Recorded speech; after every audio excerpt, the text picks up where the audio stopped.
Good. I don't need to click record. Well, you need to. We're live right now, but you can't see the chat, so give me a sec. I think the audio's on though. What? I think it's unmuted. Yeah, everything. They can hear us. Okay. We're live. Hello, everybody. Welcome. Okay. Like and subscribe. Okay. Let me just pull up this. There Creepy. we are. Get the chat up. Yeah.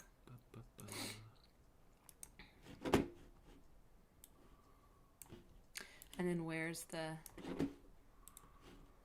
thing where I can see how many? It's just one right now. There. Yeah. Doesn't look like it. Yeah. All right, Okay. Cool. All right. We'll wait a little bit. I mean, it's only 2:04, but we'll wait a little bit. The seniors are always way earlier. The juniors trickle in. Rejects. Huh?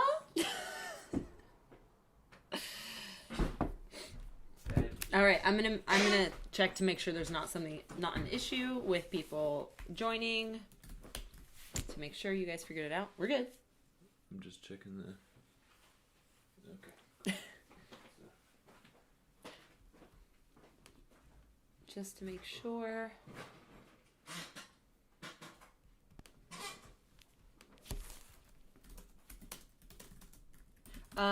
I had a student just tell me that the link said it is unavailable. The link that I gave them said it was unavailable. Did you give him the same link from before? Mm-hmm. Different. It's different Oh. live stream. I just gave him my channel link. Oh, your channel link? Mm-hmm. Should be. Let me check. You're on your Trinity account. Yep. Let me check.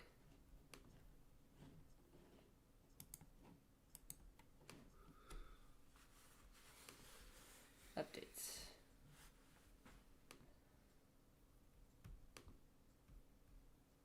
So this is the link I gave them. Look it's not there. Page isn't available.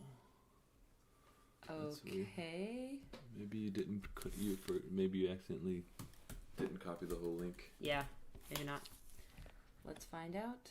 I went here. Now go to right here. No. Right here. No, your image. Okay. Your channel.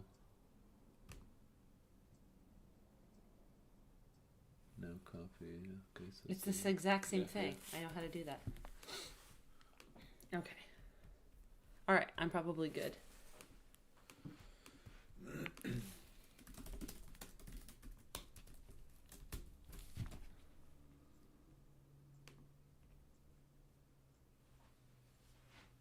Okay.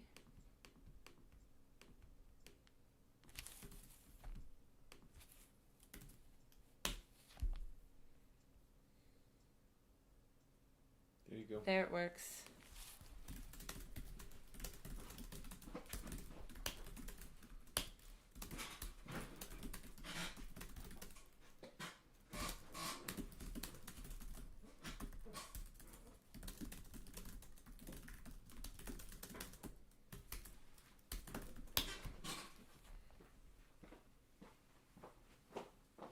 Perfect. Student to the rescue. I do not know what just happened because I used that exact same link for the seniors, but it didn't work for you guys. So now we're gonna wait a little bit longer so people can trickle in. I used the exact same link for the seniors, but for some reason that one didn't work with the juniors. So it wasn't them trickling in; it was the link not working. Bummer. Thank you guys for your patience. I don't know what happened. Okay. Getting my key up. And as you guys... Yeah, Lizzie, I know the link that I originally posted didn't work. I was just talking about that. So I posted a new link. It would be helpful for you guys just to subscribe to the channel for now until the end of the school year, and then you can unsubscribe. I don't care. Just so that you have it and you don't have to rely on me always posting the link. I posted the exact same link for the seniors, like ditto, the same exact one, and it didn't, I clicked on it and you guys were right. It said it wasn't available, so it was weird. So I reposted the link. Thank you guys for letting me know who's here. Once you're coming in, please say hi. And since the link was not working, we're going to wait a couple more minutes. Make sure you have your Bibles. We're going to read, obviously, chapter 4 together. You guys already read it and asked some questions. And then we're going to go over your notes. So make sure you click on the assignment that I have uploaded. You do not need to use complete sentences. You just need to take notes as we're going along. And then they're already submitted to Schoology. So then you're just done. And that's it. If for some reason you are not able to join the live stream right now and you're watching later at home, not with us currently, then you have until tomorrow at 5 p.m. to complete your notes for credit. Your other assignment has already been graded and is in Schoology. So we got one more minute. We're going to wait, and then we're going to get started.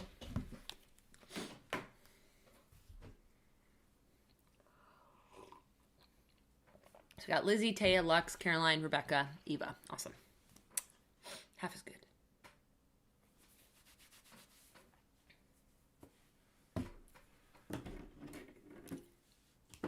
We got one more.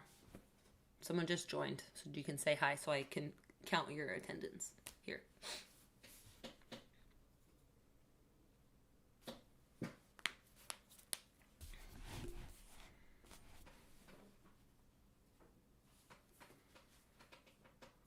All right. We are going to get started. I'm going to read through chapter 4. It'd be helpful if you have your Bibles or Bible Gateway open or something to read along with me, so that when we go over the questions, you just have more information there. So let's get started. Ruth, chapter 4, end of the book. Now Boaz had gone up to the gate and sat down there, and behold, the Redeemer of whom Boaz had spoken came by. So Boaz said, "Turn aside, friend, sit down here." And he turned aside and sat down. And he took 10 men of the elders of the city and said, "Sit down here." So they sat down. Then he said to the Redeemer, "Naomi, who has come back from the land of Moab, is selling the parcel of land that belonged to our relative Elimelech. So I thought I would tell you of it and say, buy it in the presence of these sitting here and in the presence of the elders of my people. If you will redeem it, redeem it. But if you will not, tell me that I may know, for there is no one beside you to redeem it, and I come after you." And he said, "I will redeem it." Then Boaz said, "The day you buy the field from the hand of Naomi, you also acquire Ruth the Moabite, the widow of the dead, in order to perpetuate the name of the dead in his inheritance." Then the Redeemer said, "I cannot redeem it for myself, lest I impair my own inheritance. Take my right of redemption yourself, for I cannot redeem it." Now this was the custom in former times to Israel concerning redeeming and exchanging to confirm a transaction. The one drew off his sandal and gave it to the other, and this was manner of attesting in Israel. So when the Redeemer said to Boaz, "Buy it for yourself," he drew off his sandal. Then Boaz said to the elders and all the people, "You are witnesses this day that I have bought from the hand of Naomi all that belonged to Elimelech and all that belonged to Chilion and to Mahlon. Also Ruth the Moabite, the widow of Mahlon, I have bought to be my wife, to perpetuate the name of the dead in his inheritance, that the name of the dead may not be cut off from among his brothers and from the gate of his native place. You are witnesses on this day." Then all the people who were at the gate and the elders said, "We are witnesses. May the Lord make the woman who is coming into your house like Rachel and Leah, who together built up the house of Israel. May you act worthily in Ephrathah," I never can say that correctly, "and be renowned in Bethlehem. And may your house be like the house of Perez, who Tamar bore to Judah, because of the offspring that the Lord will give you by this young woman." So Boaz took Ruth, and she became his wife. And he went into her, and the Lord gave her conception, and she bore a son. Then the woman said to Naomi, "Blessed be the Lord, who has not left you this day without a redeemer, and may his name be renowned in Israel. He shall be to you a restorer of life and a nourisher of your old age. For your daughter-in-law, who loves you, who is more to you than 7 sons, has given birth to him." Then Naomi took the child and laid him on her lap and became his nurse. And the women of the neighborhood gave him a name, saying, "A son has been born to Naomi." They named him Obed. He was the father of Jesse, the father of David. Now these are the generations of Perez. Perez fathered Hezron. Hezron fathered Ram. Ram fathered Amminadab. Amminadab fathered Nahshon. Nahshon fathered Salmon. Salmon Boaz. Boaz fathered Obed. Obed fathered Jesse, and Jesse fathered David. So we end the chapter with some genealogy there. One of you guys asked about that too. Okay, so we generally know happy ending to the story. Ruth and Boaz get married and they have a baby. Naomi is very happy grandma. But there's some other confusing things in there that obviously we have to go over, which is why I have you guys read the chapter first yourself, sit with it for a bit, and then ask questions and make observations about it. Having you do the observations helps you to actually dive in to see, do I really understand this, or am I just making assumptions? And then the questions, obviously, ask yourself, what is still confusing about this? And there's a good amount of confusing things here, so that's what we're going to go over. All right, cool. We got some more people who are joining. We are going to start with question 1. Some of these are going to be like super short, like a couple word answers, and some of them will be a little bit longer. So generally I'll tell you. So we're going to start with verse 1. Someone is asking, is he, which I think this person meant Boaz, is he calling Ruth a friend? No, he is referring to the other guardian redeemer.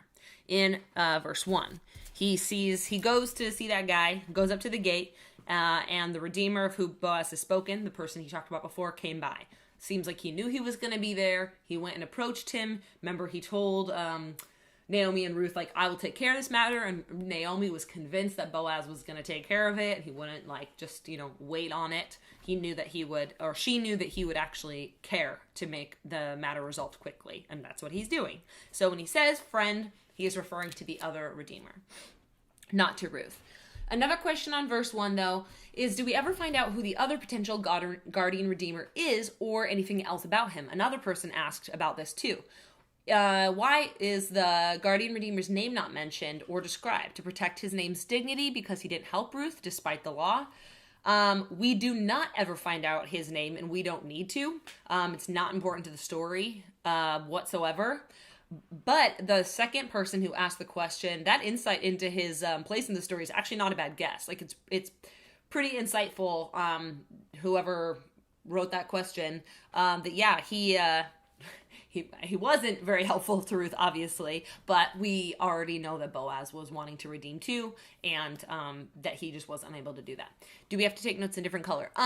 No, if you use just the regular font, it just can't be the same font as what I have. So either a different color, or you can use black font as long as the font is like non-bolded, because I think I gave you guys an assignment where all the questions are bolded, so that means your answers need to be unbolded, just so that it's different. It just needs to look different than the questions, just like normal.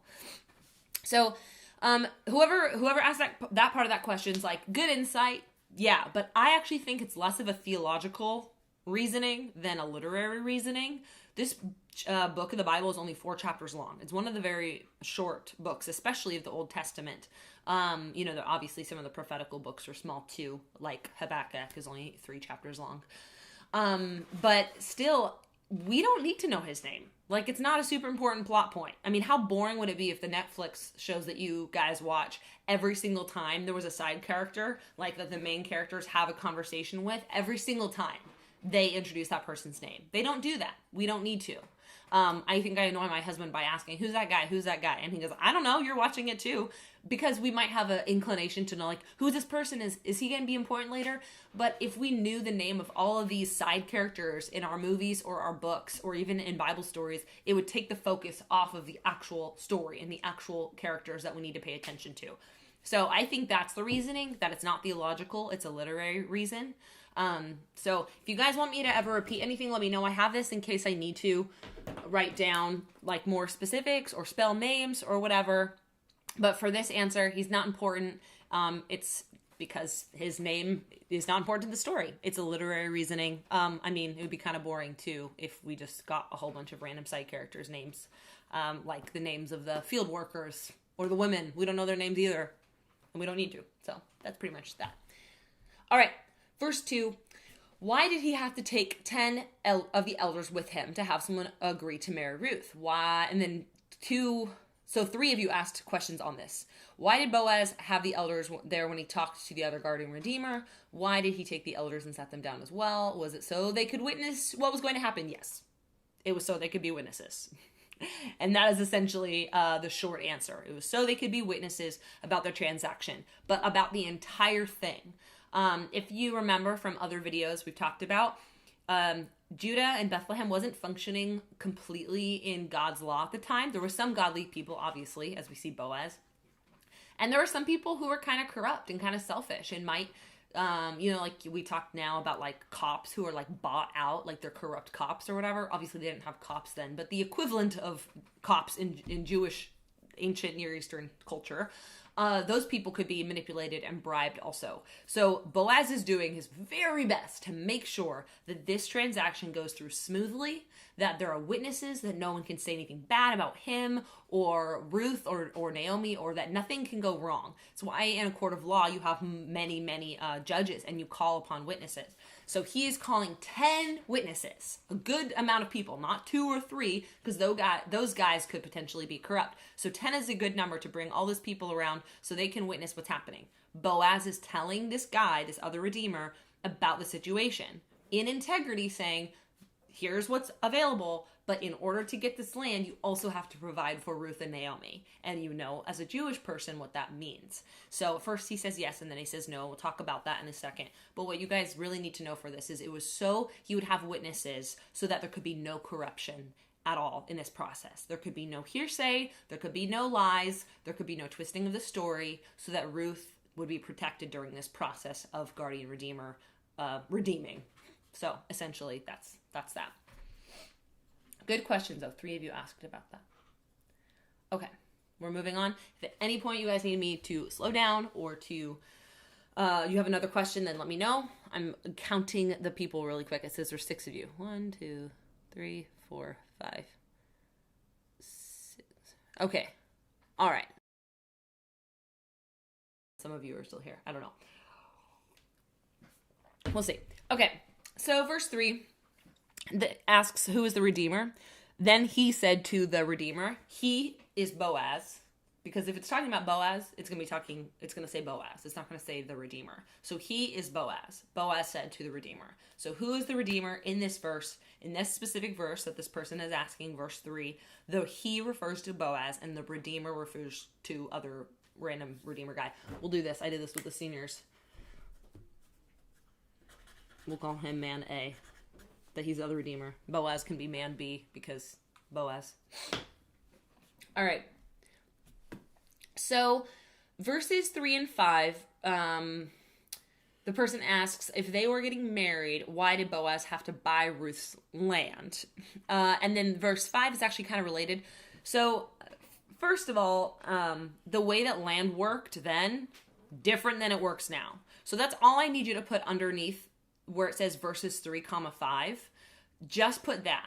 It is a different type of transaction. Like, you know, if you're married, generally speaking, in America, especially in more conservative, like, relationships, you know, what's mine is yours. Like, you get married, like, this house that I own with my husband, we both own it equally, right? Then there's certain things that, like, might be mine, but in general, everything's shared. So I get why you're asking this question. If they were getting married, why would Boaz have to buy Ruth's land? Isn't it just automatically his? That's not how it worked then. So we'll talk about that in a second, but that's all you need to write for that one. The process of obtaining land and marriage and land ownership was different.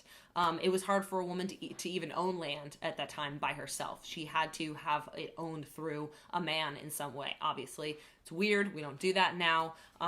Ancient cultures across the board, not just Jewish cultures, were struggled with women in ownership of land. So that's part of that. Verse 5. The question for verse 5, what does it mean when it says you will also acquire Ruth the Moabite, and what does this mean? Does she just come with the land? That we're going to tackle a little bit deeper. So these kind of go together. So I want to make it really clear that in some versions it uses the word like, I bought Ruth as my wife also, or whatever. I think I read it in the ESV version too. I need you guys to know it does not mean he bought Ruth like she's his slave now, or like you would buy a slave in the slave trade, or, you know, you would buy like something creepy like a child bride or something. That stuff that's like illegal and gross. It's not what it's talking about. That's why the word acquire is better. I want to see if you guys can see this pen. Okay, hopefully you can see that. So acquire essentially just means to have. Like, now it is yours. Now it is in your care. Like, he has to care for her now. It's not like he bought her like a prize or something. So really what this means, acquiring Ruth, her being a part of the land, him taking the land means, yes, he gets to use the land for himself, but he also needs to use the land to provide for Ruth and Naomi, which is partly why, and we'll talk about that more in a second, the original kinsman redeemer said, yeah, sure, land, great, I can use that, and then, give some to Ruth or Naomi, because he mentions Naomi, not Ruth. I think Boaz was kind of like, he had some good tactics in like waiting until he shared that information with the guy. And then he says, no, actually I can't do that because he isn't ready to enter into a covenant. So this process is entering into a covenant of protection and provision. And I'm writing it because I want you to write it just like that. So Boaz knows that's what this means. So it's not like, now I have a wife as my slave. It's like, no, you are like promising before these witnesses, before God, to protect this woman and to provide for her and to let her husband's name and Naomi's husband's name carry on. So whatever children they bear together will inherit Mahlon's name. I think that was Ruth's husband, was Mahlon. I'll have to go. Yeah, Mahlon. Okay. So Ruth's husband, Mahlon, and obviously Naomi's husband, Elimelech, these children that they will have together will not be called sons of Boaz. They'll be called sons of Mahlon or sons of Elimelech. And I'm getting a little bit ahead of myself because one of you guys asks about that. Again, good job. Good insight. You should have asked about that. But that's what this means. So this is what it means. She comes with the land, not like a fun little prize, like you get the cow too, but like, okay, she is the primary thing that you have to care for. This is a covenant between you and God. If you want this land, you have to enter into this relationship too. So that's it. Responsibility before the Lord. Make sure I didn't miss anything here. Yeah, and that's why the guy was like, never mind. He basically just wanted the land. But Boaz, as we know, liked Ruth and wanted to care for her. And he valued her and her character. Okay. Oh, one real quick note. Ruth is free to not ask for a guardian redeemer. Like, she's not required to do that, but it's wise for her to do that. If she cares about her dead husband and she cares about Naomi and she cares about her livelihood and like not dying of starvation. So just throwing that out. So then we move on to verse 6, which I kind of already talked about a little bit. Why did this guardian redeemer say that marrying Ruth may endanger his own estate? Why would it endanger the guardian redeemer's estate if he redeems it? Who is the redeemer referring to? So when he mentions his estate, what is he referring to? So there's a few things here. This answer is going to be a little bit longer. So make sure that you take notes, and I can slow down if you want. Just let me know. A couple things here. By saying his own inheritance, it is implied that, for one, he already has a family who he will be sharing and giving his inheritance to. So that he already has a wife, or at least already has sons. Maybe his wife died. We don't know. He doesn't mention a wife. But the fact that he's concerned about inheritance is like a big red flag that he's already got a family. Otherwise, he would not care about that. So the first one, it's implied he already has a family who he will be sharing and giving an inheritance to. So that's the first part. And on that note, actually, if he already has a family that he will be sharing and giving his inheritance to, what happens if he makes more kids with Ruth? He has to then share his inheritance with them too. So it would be split amongst all of the kids. If there's more kids, the kids get less in the inheritance. So he knows that would be less for his own kids that are with his apparently current wife. And this is, again, I know it might sound like this is reading into it, but there's no reason that he would be concerned about inheritance if it wasn't for the fact that he already had offspring. That's what all of the scholars say when we look into this verse. So that's one. You guys good? Rachel says slow down, so I'm trying to pause.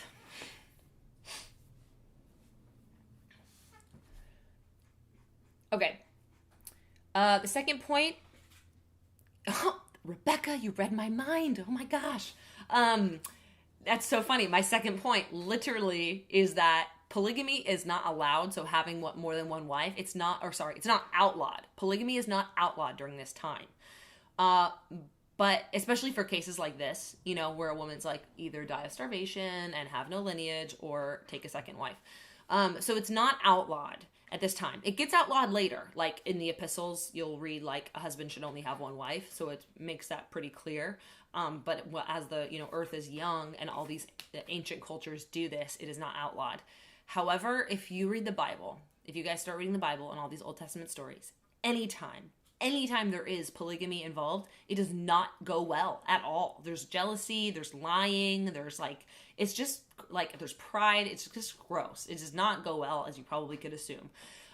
So this person might know that. He might know, well, I could do that, but I don't know if that's the best case scenario for me. So we can't hate on this guy too much, especially him knowing that Boaz wanted to redeem her anyways. Maybe it'd be different again if they had no other option. So yeah, someone could have more than one wife.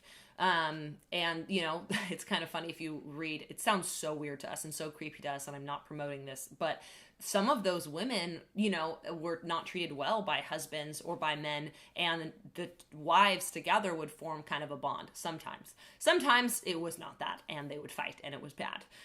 So can they? Yes. Not a great idea. So that is probably another reason that this man does not want to redeem Ruth, and Boaz does, because it's implied Boaz does not have kids and does not have a wife. So, good question. One more point. Where did it go? Okay, so this is the last point. If this man is Jewish, I mean, obviously he is, but if he really knows Jewish law, and it seems like he does because of the sandal thing we'll get to in a second, there's a good chance he probably doesn't want to produce more kids with Ruth without his name being passed on, because the point of producing offspring is so that the name of, in this case, obviously, Mahlon and Elimelech, that their names will be passed on. And as I already said before, when these kids grow up, so when Obed, the little baby Obed, grows up, he'll be known as Obed, son of Mahlon, or Obed, son of Elimelech. It was always by who your father was, or your grandfather, or your great-grandfather even. That's why the Bible talks about lineage so much. So he knows this. He probably isn't excited about that idea. Why would I have to take care of them? I have to provide for them, and this random old lady Naomi, who I don't even know, all these different factors. There's a bunch of reasons why he would say, I don't really want to go down this road. There's already another guy here who wants to redeem her. Go ahead, you can do that. So there you go. I think that's pretty much it. Doesn't want, shares wealth with Naomi and Ruth and her offspring. Once he realizes that, I'm taking on a whole other family, less interested. He just kind of wanted the land. Okay, pausing. Making sure you guys are tracking. If there's any questions, let me know. Okay, we're moving on to the weird sandal thing. So why are sandals a thing to trade? Why sandals out of everything? You guys really got hung up on the sandals. Why do they take off a sandal and hand it to the other to make a final deal? Why was it a custom to remove your sandal, and what is the significance of it? What does the receiver Boaz do with the sandal? Wear it, throw it away? I don't know. one point there. Okay. So yeah, the sandal thing is interesting, and it goes back actually to what happens when someone is trying to, a woman, a widow is trying to find her guardian redeemer and actually continue her husband's lineage, protect herself, have provision for her future children, and the guy's like, nope, don't want to marry you. I don't want to carry on my brother or my cousin or however he's related to the dead husband. Don't want to carry on his name. Don't care. Don't want to do that. In Deuteronomy, interesting. I know, obviously, we've talked about sometimes the Bible seems like a little bit harsh with women, they don't have rights or they don't have this. And I totally get that. Valid critique. That is a deep dive into that another day. But in this passage, to do. She not only gets money from this person, a payment for his refusal to redeem her and provide for her, but also she is allowed to publicly shame him in front of everyone. So I'm going to read what it says, and it has to do with the sandal. Deuteronomy chapter 25, verse 7. Okay, however, if a man does not want to marry his brother's wife, she shall go to the elders at the town gate and say, my husband's brother refuses to carry on his brother's name in Israel. He will not fulfill the duty of a brother-in-law to me. Then the elders of his town shall summon him and talk to him, like confront him. If he persists in saying, I do not want to marry her, his brother's widow shall go up to him in the presence of the elders, take off one of his sandals, spit in his face, and say, this is what is done to the man who will not build up his brother's family line. That man's line shall be known in Israel as the family of the unsandaled. Not making this up. So, that concept of the sandal thing, so weird. The reference is, actually I'll just write it down, because it's really funny. Deuteronomy, chapter 25. And I started reading in verse 7. Yeah, so the family of the unsandaled. I just think that's funny. The whole sandal thing. If a redeemer knows he cannot redeem or does not want to redeem, then he must essentially give his sandal to the woman who is not being redeemed. Now, in this case, Ruth and Naomi are being redeemed, but not by the guy, not by man A. So he doesn't give his sandal to them, and they don't spit in his face. He gives his sandal to Boaz. And then Boaz is saying, like, I am taking the torch. Now, poor guy doesn't have a sandal. I don't know what he does with sandal. Maybe he gives it back to him. I have no idea. Searched way too long figuring this out. Couldn't find any, actual accurate scholars who had anything to say about this. So if you guys want to look it up, and then if you want to email me, I'll give you extra credit. But I couldn't find anything about what happens to the sandal. But just remember, they would just make sandals then. It's not like, you buy a rare pair of shoes and then you can't find the other one. You can't buy one shoe. You could do that then, because it's just sandals. So it's not a huge deal. It's just kind of silly and a little bit embarrassing, which was kind of the point. So this guy willingly hands a sandal to Boaz in symbolism of you are carrying on this family's name. So there was that. It's a lot of symbolism in the Old Testament. Tons of symbolism. All right. Okay, sorry. If you zone out, I can't go back. I need you to not zone out. So if you need to go back, you can obviously go and listen to the video later, or you can ask your friends. Okay, got a few more here. Some of the ones at the end are really, really short, but we have just right in the middle, we have a bunch of them. Okay, so in light of that, how was Boaz able to maintain the name of the dead? Did he change his last name? And another person asked, did people have last names during this time? So, okay, no, Boaz did not change his last name. So you can write that down. No, Boaz did not change his last name. He did not need to. Boaz's last name would be Boaz, son of whoever. And so I'll write that down. Or obviously daughter. Another way would be saying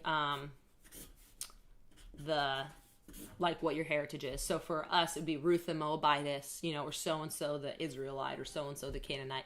There weren't proper last names like we think about them today.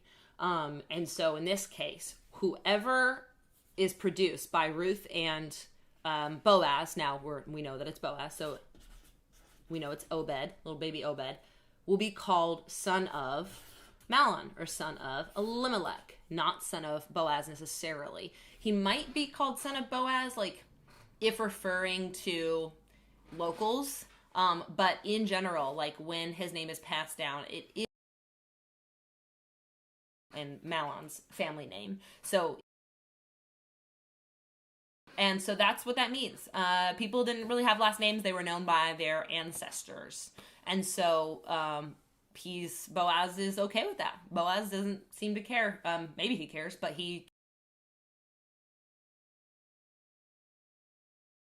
So that's another cool thing about Boaz. So hopefully that answers that. That is how Boaz is able to maintain the name of the dead, because of that. There you go. Okay. Verse 11. Good question. I was wondering why you guys asked about this and the seniors didn't, but I realized it's because I've gone over the story of Rachel and Leah with my seniors in the book Counterfeit Gods, and I've not gone over that with you guys. So that's why you probably asked about this. So 2 or 3 people asked, is Rachel and Leah Boaz's ex-wives, or who are they? 1, they are not Boaz's ex-wives, so you can write, no, they are not. Who are they? So these people, oh yeah, 3 of you asked this. These women are the wives of Jacob. Rachel and Leah, they're the wives of Jacob. Now, I don't want to take up you guys' time, so I'm not going to go deep into the story of Jacob, but basically Jacob was obsessed with Rachel and wanted to marry her, and then kind of got tricked because he only wanted to marry her because apparently she was super hot, and that's all the story says. And then he got tricked because he was led by his lust, not by wisdom. So then he ended up with Rachel and Leah, because Leah had 10 sons, and Rachel only had 2. And these 12 tribes of Israel. Very short story. When these women are saying, may you be like Rachel and Leah, who built up the house of Israel, I think they said. Yeah, built up the 2 together, built up the house of Israel. This story is not animosity, Leah having a bunch of children but not having Jacob's attention, Rachel not being able to bear children and getting angry and jealous at Leah because she can. It was just not great. Now eventually they produce 12 sons that are very, very important to the story. So that's why these women are women who kind of faithful to them anyways. And that is why they're referencing them. So she is saying we see Naomi seeing Ruth and saying, may God bless you. And clearly God is blessing you the same way he blessed Rachel and Leah, even though they all had kind of rough beginnings, as we know. So really good questions on that. I'm glad you guys noticed that. Some of these are quick, and I'll go over them quick to not keep you guys too long. So if I go too fast, let me know. All right. In the first 9 months, like of pregnancy, or does she just have the baby right then and there? No, she's not, conceiving the next day. It took 9 months, just like normal biology. But why would maybe they don't really care about talking about morning sickness or what happens when a woman's pregnant. It's not important to the story. Audio's cutting out. Maybe it's because I'm too far away. That might be a reason, actually. We'll try that. Oh. Let's pause. I might have been too far away. I'm closer now. Can you guys hear me now? No. All good? That shouldn't. It's probably this. I don't know. We'll find out. Okay. Thank you. Well, okay. Well, come right back. Okay. I'm waiting to see if it works. Yes, I will repeat why they were, why the women were important. So do we want to go back to verse 11 or do we want to move on to 13? I'll wait for a second. Because the last few questions go by pretty quick. I'm glad I wrote this out then. This is kind of that thing. Okay. These women were important because they started with a rough beginning. Okay, thank you guys. So Rachel was very pretty. Jacob wanted to marry Rachel because she was pretty. No other reason. He got tricked then into marrying the sister first because he was not thinking with his brain. And so then he ended up marrying both of them. That situation sucked. Like, it was really bad at first. Jacob did not care about Leah, even though she would give him children, and then he would produce a boy, and then he'd like her for like 2 seconds and then not care about her again. Rachel only produced 2 sons, and wanted, she had Jacob's love, but she couldn't have sons and then was bitter at Leah. So they had a really messy beginning. The reason that these women are bringing Rachel and Leah up is because in spite of their messy beginning, Naomi and Ruth obviously also had a messy, difficult beginning. These women still produced the 12 tribes of Israel together, even despite how difficult things were at first. So just like them, they're saying, you are blessed by God. May you, where does it say? May the Lord make the woman who is coming into your house like Rachel and Leah, who together built up the house of Israel. May you act worthily and be renowned. Okay. So I think they're talking to, I'm trying to see who was saying that there. Oh, all the people who were at the gate and the elders said. So these elders are saying all of this to Boaz. So despite the messy, difficult beginning, we pray that God would make your lives blessed like he blessed these women with these sons who were so important to obviously all of Israel's history and then our history as Christians too. And clearly God was faithful. God did bless them because they had the son Obed, who actually then was in the line of Jesse, in the line of David, in the line of Jesus. So yeah, just as important as these women too, even though their beginnings were really rocky. So hopefully that makes sense. I tried to slow it down. Like say yes or give me a thumbs up or something if the audio is better. Otherwise I got to call my husband back to fix it. And hopefully that makes sense.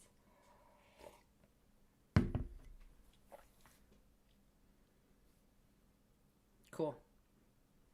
Awesome. Okay, so now moving on to verse 13 of why did they not show what went on in the first 9 months. The point is that they didn't need to. Everyone knows, and it's implied that the reader of this letter at the time, that this book knows what happens during 9 months. The woman is pregnant, there's morning sickness. Life is hard. And so no, she didn't magically pop out the baby right then and there. She did have to be pregnant like biology says. It's a nice short and sweet story. I mean, I'm sure you guys don't want the story to be longer than 4 chapters, If everything that we read included every minute detail, like these stories would be so boring and so long. So it's just easier to say, they had sex and she conceived. And then, oh, baby, like, cool, we don't need to know about the 9 months. It's not important to the story, just like it's not important to the story to know that guy's name. Oh, baby. So there we go.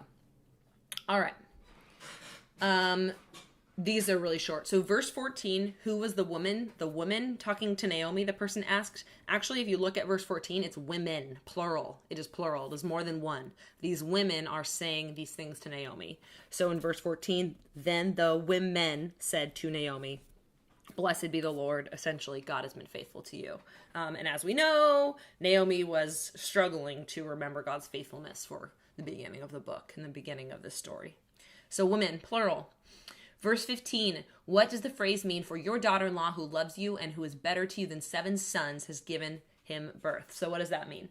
Okay, really, it is just a big fat compliment to Ruth. It is saying, okay, we all want sons because they carry on the family name. They provide for us. They work in the fields. They, hunt and they do all these things.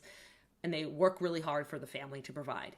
But this woman, because of her character, is more valuable in the long run to you than having 7 sons who might not care about you.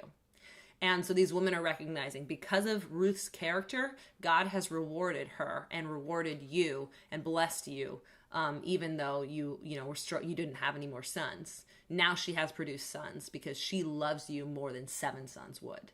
So it's a huge, huge praise of Ruth and her character. And honestly, a call out of what God truly values, that character matters more than just like what we do, like not what we do, but character matters more and love matters more than just like going along with the flow, doing what's expected. You could do something and not actually care about the person. God cares about integrity. God cares about character. God cares about love and selflessness. And that's how that's demonstrated. And that was demonstrated in the person of Ruth. So that's why they say, she's good. She's better than if you had 7 sons. All right, verse 17. There's a few questions for verse 17. Okay, so why did a woman in the neighborhood name their child instead of the parents naming their child? Was it just a tradition? And if it was a tradition, how did the parents decide who was going to name their child? Did they just choose someone to random off the streets? Okay, this has to do with like reading context. So the woman did not name Obed. So I'll read the part that this person got confused. Again, I don't know who asked these questions. I copy and paste your questions, then I put them in the right order, and then I answer them, and I don't know who asked things. So verse 17, and the women of the neighborhood gave him a name, saying, a son has been born to Naomi. They named him Obed. He was the father of Jesse, the father of David. So this has to do, it says the women of the neighborhood. It's not some random person off of the street. It's not like, oh, we'll just pick that person to name our child. The women of the neighborhood includes Ruth and Naomi. So where it says Naomi took the child and laid him on her lap, and the women of the neighborhood, they're all together at this point. So it's not like some random person is pointing and saying, this is the person's name. And I'm actually going to answer it a little bit farther down. It says, does the name Obed have special meaning? I should have put this with this question, because it does. It means servant of God. And so Ruth and Naomi would be involved in this process. The naming of a child is super important in reflecting how have the women got, or how, Ruth, how have they got to this point? What do they want for this child? And so it was tradition, but it wasn't someone random off the street. It was those women who have been witnesses of the whole story. So probably their friends, maybe even more relatives. And so that's why they would collectively name the child. Oh, what does Obed mean again? Obed means, it's not there. Obed means servant of God. So that's a very, very appropriate name. That Ruth was a servant of God, and that her son would go on to be a servant of God as well. All right. The other question on this was, who had a son, Naomi or Ruth? Why does it say Naomi has a son when it was Ruth's son? It again goes back to Naomi saying, I have no sons to carry on, my name or Elimelech's name. Yes, it was Ruth. Naomi did not have a son. Ruth had a son. But again, it's back to this whole thing, right? So they might even say son of Naomi, because her husband was Elimelech. It has a lot to do with family. Remember, the themes in this book, right, are loyalty, right, faithfulness, and family. So when they say, look, Naomi has a son, they are essentially saying God did a miracle. These women came from Moab with no husband, no son. Naomi was super depressed, and yet God has provided a son for Naomi through a son of Ruth and Boaz. Their family will stay together. The name of Elimelech and Mahlon will continue on. They're going to be provided for and protected for, and it's through, kind of this little baby boy. Their family will stay together, and so that's why they say son. Remember, son. The words son and daughter don't always mean son, literal son and daughter in Jewish contexts, right? They are names of respect too. And they have deeper significance. Remember, Boaz refers to Ruth as daughter. Obviously, not literal daughter. He marries her. So when they say son, it doesn't just mean biological son. It could mean grandson. It could mean, person who is taking, going to be able to take care of you. So it can mean something else too. So we are almost done here. The last question, I appreciate whoever asked this about generations. So that's pretty important. The person asks, I don't understand what's happening here. I think it is stating the next generation that came after Ruth and Boaz's child, but I'm not sure. You are correct. That is what it is doing. It is stating the next generations that came after Ruth and Boaz's child. So it names a bunch of names, but the ones that are important, obviously, are Boaz. So Perez, they mentioned Perez earlier. You guys didn't ask about this. The seniors did, but Perez was another family who almost got cut off. He died, and then someone else was supposed to be able to produce him sons, but then he didn't, and it wasn't really bad, but then he got sons a different way, which was kind of weird, but worked out. So again, this is the line. Eventually, from Perez, Boaz then fathered Obed. Obed fathered Jesse, and then Jesse fathered David. And then, as we know, the line of David is through Jesus. So there's a lot of genealogy in the Bible, but it is always trying to connect back to these stories. Like, why do we care who is son of who and who is daughter of who and all these people? Because it was important to the entire story, saying the story of the Bible, it's like really confusing at times. But I want you to write this down for this last part. Genealogy connects the thread of God creating humanity to saving and redeeming humanity. And in between all the story of creation and the story of redemption, God is redeeming in little, blips all the time. in this story, in our story, in so many different stories, we see acts of God's faithfulness and redemption.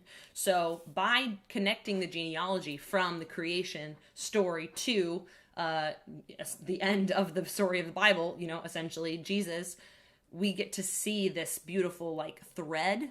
And there is actually, eventually I'll show you guys something, I don't know, next year or this year, I'm not sure, about how the Bible kind of connects together. So that's pretty much that. Oh, sorry if I didn't answer that, what Obed means. It's servant of God.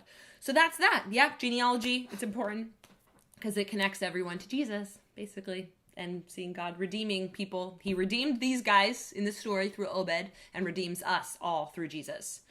Fun fact, if you're still watching, that thing I just said is going to connect to your very last Ruth assignment. You have one more Ruth assignment, and it is going to be asking questions. Those are going to be a few questions, but one of the things that you'll be reflecting on is how is Jesus' redemption of us reflected in Boaz's redemption of Ruth and Naomi, and how he approaches things and how he goes about things and Ruth's response. So the Redeemer, I can't talk, this concept of Redeemer is all throughout this story and all throughout the Bible, and specifically in Jesus redeeming us from our sins. So that's where I will leave it. Before I shut this off, any more questions on this particular assignment or on the rest of the week? We have a Zoom class tomorrow going over boundaries and dating at 2:00. And then you'll upload notes that won't be due till Monday. But for this assignment, these notes are not due until tomorrow at like 5 or something. So you have a while. But probably most of you will upload them right now because you're done. All right, I'll wait another minute and then you guys are done. Can you say what you said again about the theme of Redeemer? Oh, just that it is all over the book of Ruth and the Bible, and just what it means to be a Christian. So it all has to do with like Jesus. And for Ruth, I'm going to be asking you guys the connection between Boaz and Jesus, like how they are connected in the redemption process. How is Boaz's redemption of Ruth kind of like an echo or a foreshadowing, actually is a better word, a foreshadowing of Jesus's redemption of us? So that was what I was asking. That is a question that you'll be asking. I'll give more context and things too. I have a fun little video for you guys to watch too, which I think is cute. And that's it. That's all I got. Any last questions?